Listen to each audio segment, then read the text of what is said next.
Hello, my name is Jessie Fairbanks and I'm a features programmer for Doc NYC. I'm very pleased to welcome you to a special Q&A for Missing in Brooks County. The film is co-directed by Lisa Molomot and Jeff Bemis. We are lucky to be joined by Lisa today for the Q&A.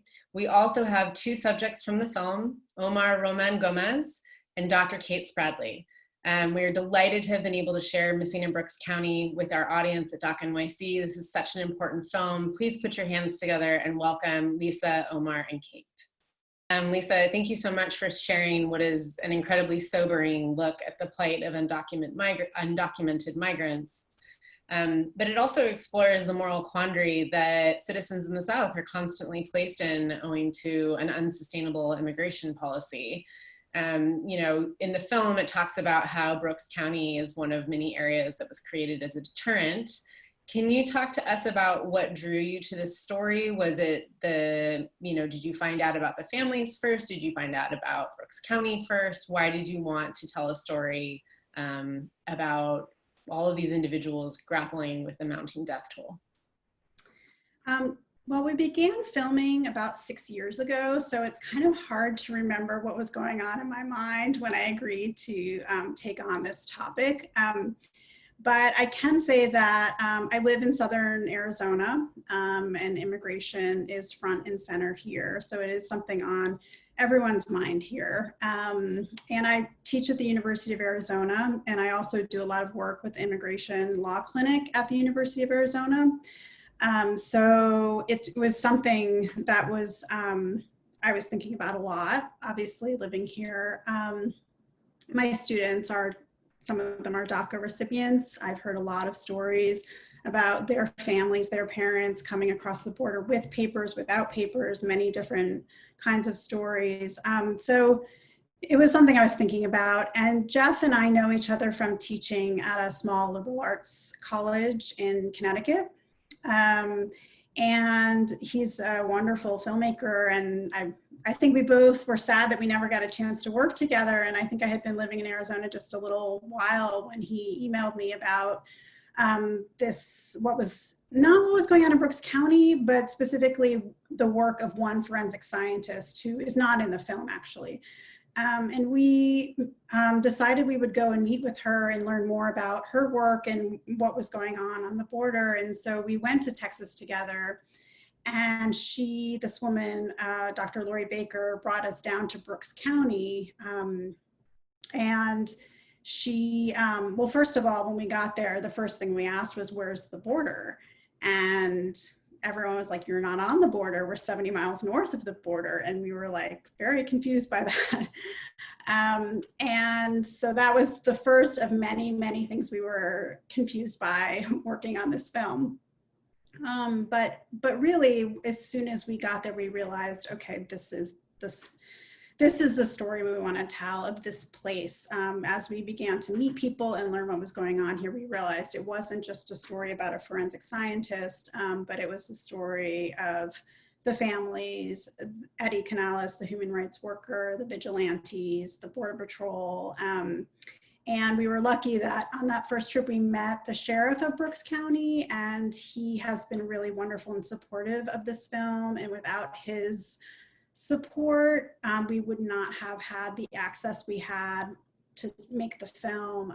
So, over time, we developed a really close relationship with him. And yeah, we went back to Brooks County about 15 times to kind of dig deeper into the film. And so I think 6 years ago, what was I thinking? I think I was thinking we were just doing this little portrait of a forensic scientist, maybe a short film or something like that. Thanks so much for sharing. So my next question is for Omar. Omar, can you're so vulnerable in the film. Your whole entire family participates, and you guys talk about this incredibly difficult and heart-wrenching search for Homero.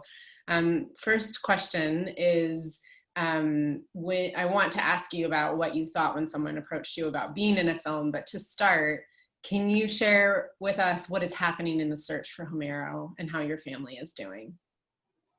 So right now, we're going back to Brooks County and going through the folders and seeing if we can find anything that relates to Homero. I know Eddie Canales and his group are doing their part, but we feel that if we go and help them, I mean, maybe we can see something that they don't, or, I mean, it doesn't hurt to go back and just put our effort into it. And would it be correct to say that at the moment you don't have any further information about Homero than what we saw in the film? Correct. We haven't heard anything new, and it's just whatever was on the film. We haven't heard nothing else. I'm so sorry, but I do hope that perhaps being a part of this film will open up some new avenues for dialogue. And so going to the next question, given the fact that your family was searching for Homeros and dealing with a trauma, what did you think when you were approached by Lisa and Jeff and they asked if you wanted to be a part of a documentary? What did your family think, and what pushed you to say yes and to show so much of what you were going through as a unit to find any information that you could about Homeros? So when Lisa and Jeff when we approached them and they met with us, at the beginning, my parents, they were kind of iffy. We didn't really know what they were doing. But once we met, we got more comfortable. We learned what they were doing, and we just wanted to share our story so other people can see what's going on 70 miles from the border, because a lot of people think it's happening right at the border, and it's not. Thank you for your bravery and for your candor in the film to you and your entire family. I think it helps audiences who don't perhaps have the experience or the insight to really get an inside look at what happens with undocumented migrants and their families. So thank you so much. Dr. Kate Spradley, you're the person in the film that kind of helps orientate the viewer in the beginning and helps us understand the terrain in Brooks County. Your work throughout the film illustrates the volume of human remains and the desperately needed resources to process all of these individuals. There is that chilling scene of you at the end where you say each box in here is a person. Unidentified remains is sadly still an unknown story, and our festival is airing in a post-election world in November. With all of that in mind, is there anything that the Border Patrol is currently doing to change its policies to help limit the amount of deaths that undocumented migrants meet? Or if not, what can we be doing as citizens to help push for changes to immigration policy? Thank you.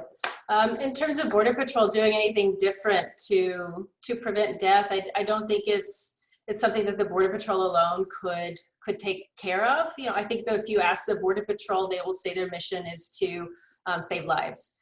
So I think policy across the board, federal policy, is what shuts down these borders, and it's what pushes people through clandestine locations. Political violence and extreme poverty and the search for a better life, to search to reunite with family. These are all the push factors, and the policy is pushing them through clandestine locations. And I think voting for comprehensive immigration reform, voting for humanitarian immigration reform is something that people can do right now. Thank you. And then also, some of what Lisa and Jeff's film explores in a really beautiful way is that the pressure that, the lack of resources places upon everyday citizens in the South. And as Omar mentioned, 70 miles away from the border, we're not just talking about people who live in border cities. the moral quandary that they're constantly placed in. Do you provide aid? Do you support? Do you help? Do you follow the law? Who do you call when there's only 5 sheriffs in your entire county? Is there anything that can happen that you would encourage individuals to look at a more local level to perhaps support the work that is happening that you're doing, or the work that some of the organizations featured in the film are doing? I think it's important to understand that it is federal policy that is, and it's federal policy that impacts local jurisdictions, and the local jurisdictions are forced to deal with this massive death toll with very little resources resulting from this federal policy. So while it's very tempting to point the finger at one person or one agency, it's a systemic fail on every single level. So what's needed the most is resources, and not just resources, but education for the justices of the peace who are responsible for these unidentified deaths in places where you don't have medical examiners. It's a very fragmented system, and very few people know what to do. And I think it's illustrated in the film very well when Omar and Michelle are calling Starr County, and they're asking for information about the missing persons, and they're transferred about 8 to 10 different times. This is exactly what I experience when I call and ask, or when I go visit and ask for information about unidentified human remains. I think in this day of CSI, when we see lots of technology searching for missing persons or solving crimes, and then you see these binders at the sheriff's office, it's not fancy, it's not high tech, but in these counties, that is what is exemplar. So just awareness and education, and then more resources to carry out that education are what's really needed. And I also want to chime in and say it's not completely there in the film that, because Brooks County is not on the border, it is not receiving federal funding to deal with this crisis. Whereas in Arizona, where I live, things are completely different. There is funding, there is a medical examiner in the same building as what would be Eddie Canales' South Texas Human Rights Center. We have that in Pima County in Arizona, but they talk to each other. So the person talking with the families and the person who is examining the remains and doing the DNA talk to each other on a weekly basis. So it's it's still tragic what's going on, but in terms of identifying remains and sending them back to their families, that is happening in Arizona, and it's happening also in Texas because of Kate, but only because of Kate and her students. So that's, it's the difference between something where there's a functional system, and then there's Texas, which is as far as what I've seen in the last 6 years, there's so much dysfunction. It's unbelievable.